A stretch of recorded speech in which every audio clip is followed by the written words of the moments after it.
Welcome everyone to this first look video at the Indy Pro 2000 car. It's actually a video that I didn't plan to make as I incorrectly purchased the wrong open wheeler. I thought the USF 2000 was the quickest out of the two that have just been added, and I found out I was incorrect. So thank you to Alex who commented. He was a subscriber of mine and commented on the previous video. He brought that indirectly brought that to my attention. So I've gone away and purchased this because that was my intention in the first place, to buy the faster car. It's faster than the USF 2000, I believe, by 100 brake horsepower. This has 275 brake horsepower, whereas the USF has 175. So yeah, considerable difference there. And this is the actual series that is the directly below or directly junior to the IndyCar Professional Series, the Big Boy Series. So the USF 2000 is below that. That's the proper entry level. This is the middle tier. This is you do well in this series, and you end up with the big boys. So yeah, but we're going to take this around Watkins Glen. It is the first track in the series. So pretty. Thought we'd take it round here, see how it is in regards to performance. Is it faster than an F3 car? It's definitely gonna be faster than a USF car. But yeah, see how it feels, and does it have that wow factor? Because the USF didn't, but that's now kind of for obvious reasons, because it's considerably slower than an F3 car. But yeah, let's head into it. Remember to hit that like and subscribe button, turn those notifications on. Feel free to join my Discord too, in the link in the description below. And yeah, enjoy.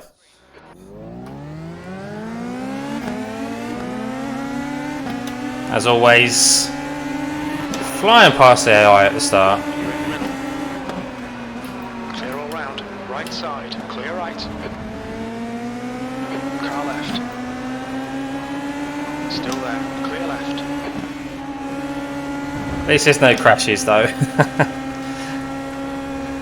Left side. That was a public lobby, Still there. Clear or just a normal race, that would have that first corner would have ended up in carnage as always. on your right. Clear right. On your right. But yeah, this is the faster of the two Right side new clear. open wheelers. As I said in the intro, this is the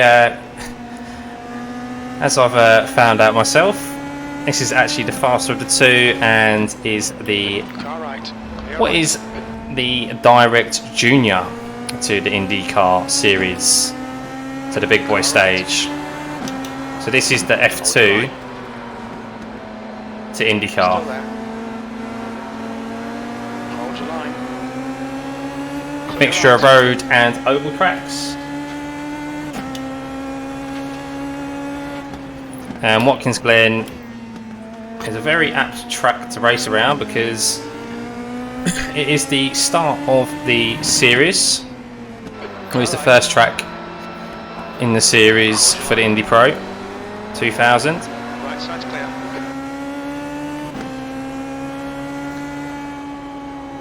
And also we can compare times and just general kind of performance really against the F3 car, because the F3 car finished its season 2 around the exact same track, so still very fresh in the mind. Clear left. Car left. Oh, a little bit of contact there. He's still there. Still there. Still there. Yeah, I've got the run. Clear left. Good stuff. Keep it coming. So in regards to performance, this car is definitely quicker in a straight line. Left And side. I've got a slipstream there, Clear left. but nearly got up to 250 kilometers an hour. In the draft of the F3, I was just getting to 240. So in a straight line, it's definitely quicker. But in regards to braking and general kind of cornering, Now, I know this is only the baseline setup, but yeah, in regards to that, it's nowhere near as good as an F3. And of course, that is due to the fact of it is kind of a hybrid. It's designed to perform on ovals and road tracks, so it's not going to be as good for the corners as an F3 car, because they've got smaller or thinner front and rear wings. And of course, with oval cars, they're not really designed to go around sharp corners, are they? Just long left-handers. But yeah, this car is definitely a lot more fun to drive than the USF 2000, the baby version of this car, shall we say? But once again, it's not wowing me. It's not making me think, oh, it's not going to usurp the F3 car by any means. And yeah, as I said in the previous video, that's for iRacing to bring in 2 new open wheelers. That's what personally I was looking for, was for them to at least bring one of those in that would overtake or be faster or more enjoyable to drive than the F3 car. And it's I don't think it's going to do it for me. I will participate in the series. I'll give it a go. I may even give the oval a go, but only if the oval content, the oval tracks that it's going to be competed around are free, because I'm not paying for more content, because I just don't. Well, in regards to oval anyway, because I just don't play it enough or drive on the oval enough.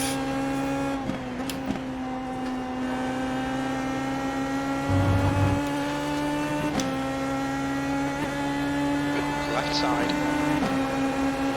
Still there. Clear left. V10. Sound of the car, the engine's a little bit more high pitched than the USF. Car left. Still there. I would say they sound this and the F3 car sound a bit similar, to be honest. Car right. Still there. Hold your line. Clear right. Good work, mate. Keep it up.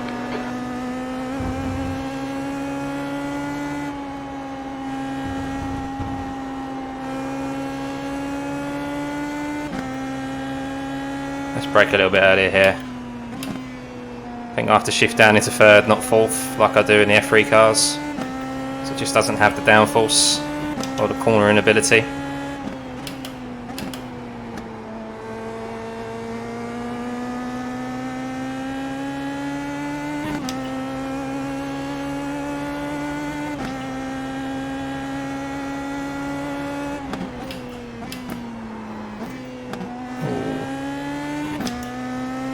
I must admit, these cars, especially in regards to, they may not be as good for the corners as an F3 car, but what I will say about them, as I reach the rev limiter there,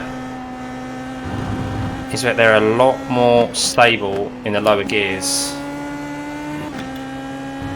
The leader has just done a 143.4. Going through and shifting down into seconds, you can. Your last lap time was at 144.2. Don't have to be too worried about getting on the throttle too early, or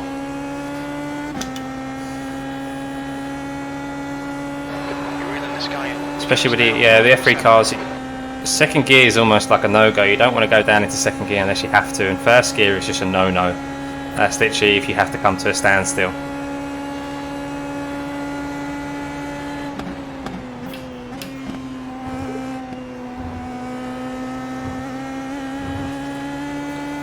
And I know this is only the baseline setup, but the gears are very long as well. Seems like an age. That's 2 minutes. minutes left. 2 minutes. to reach the rev limiter. In every gear really, even in first gear.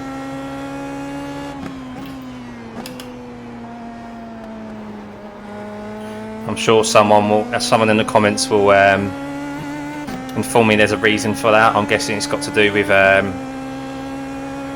it being an oval, obviously a hybrid being used on oval series as well. I've got a feeling it's got something to do in regards to that.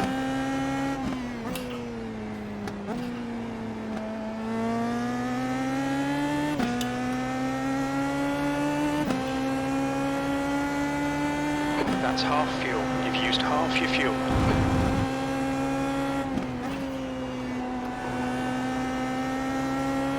The leader has just done 143.0. Yeah, it's nice to have a little bit more top end speed. That is always nice. One more lap to go. The guy behind has just done a 143.0. And the car is a lot more fun than the other one. That's for sure. I will dabble, guys. I will dabble in this series. Car right. I think it's going to be one that I dip in and out of. Still there. Oh, we're going to get on the grass. Still there. Hold your line. Clear right. What an overtake on the grass. Pulling off an Alexander Albon. Anyone who doesn't know, that's what we did at Spa last year.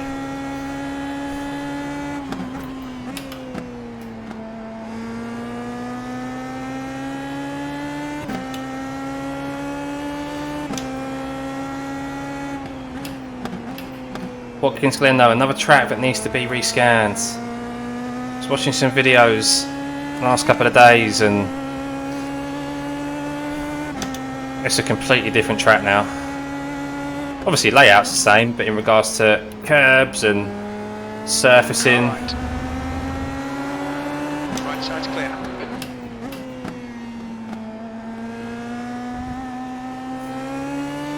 It's changed quite dramatically.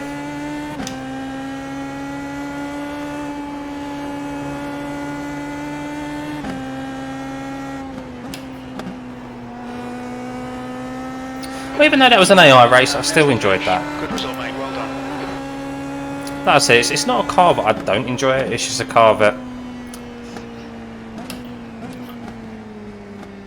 it's just a car that I don't think I'm gonna use on a weekly basis. But it's faster in a straight line, considerably faster than the USF 2000.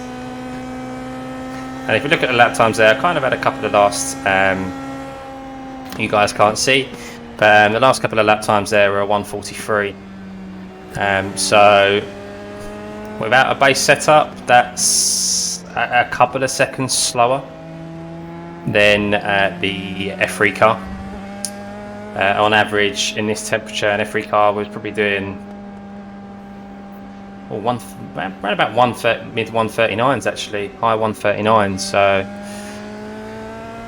you could probably, with a decent setup, you could probably take a few extra seconds off of that, off of those times that we just did there.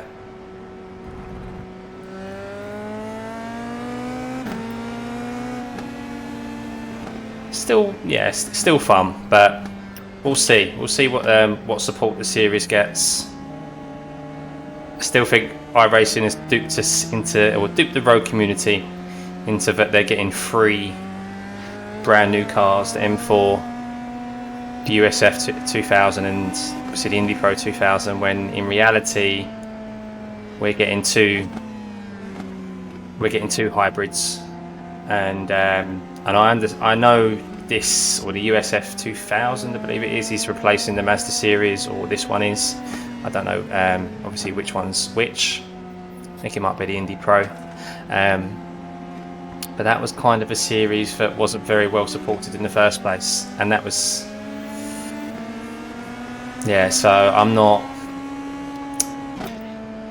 while, yes, they're staying up to date and they've updated the car and replaced that series because it's non-existent anymore.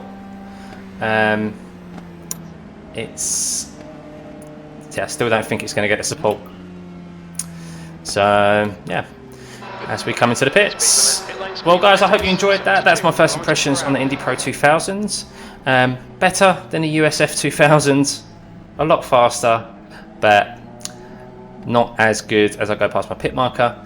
Not as good as the F3 car in my humble opinion, and definitely not as quick either. So yeah, let me know what you think in the comments below. Do you agree? Are you going to buy this car? Is it a car that you're interested in racing? I'm open to discussion. Remember to hit that like and subscribe button, turn those notifications on, join my Discord in the link in the description, and I'll see you for the next one. Disengage limiter.